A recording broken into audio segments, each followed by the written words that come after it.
সাবেক ভূমিমন্ত্রী সাইফুজ্জামান চৌধুরী জাভেদ, তার স্ত্রী রুখমিলা জামান চৌধুরী, তাদের ছেলে মেয়ে ও তাদের নামে থাকা প্রতিষ্ঠানের ব্যাংক হিসাব স্থগিত করা হয়েছে। এসব হিসাবে আগামী ৩০ দিন কোনো লেনদেন করা যাবে না, এমনকি তাদের নামে থাকা ক্রেডিট কার্ডেও লেনদেন হবে না। Bangladesh financial intelligence unit (BFIU) সোমবার ১২ আগস্ট এক চিঠিতে ব্যাংকগুলোকে এ নির্দেশনা দিয়েছে। রুখমিলা জামান চৌধুরী বেসরকারি খাতের ইউনাইটেড কমার্শিয়াল ব্যাংকের (ইউসিবি) চেয়ারম্যান।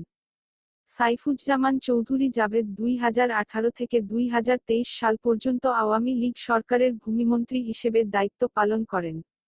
বিদেশে বিপুল সম্পদ গড়ার অভিযোগ ওঠার পর তাকে বিদায়ী সরকারে মন্ত্রী হিসেবে দেখা যায়নি।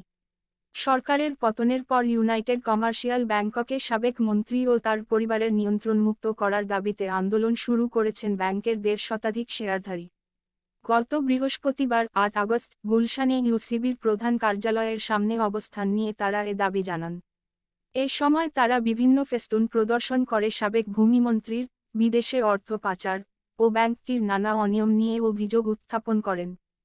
বাংলাদেশ ব্যাংকে পাঠানো এক চিঠিতে ব্যাংকটির কিছু শেয়ারধারী জানিয়েছেন, রুখমিলা জামান ব্যাংকের চেয়ারপারসন হলেও কার্যত সাইফুজ্জামান চৌধুরী চেয়ারম্যানের দায়িত্ব পালন করেন এবং তার স্বেচ্ছাচারিতা ও লুটপাটের কারণে ব্যাংকটি আজ দেউলিয়া হওয়ার পথে। ওই চিঠিতে অভিযোগ করা হয়, সাইফুজ্জামান চৌধুরীর যুক্তরাজ্যে ১,৮৮৮ কোটি টাকার সম্পদ রয়েছে, যা এই ব্যাংকের আমানতকারীদের টাকা লুট করে পরিশোধ করা হয়েছে। তথ্য সংগ্রহ ১৩ আগস্ট ইত্তেফাক।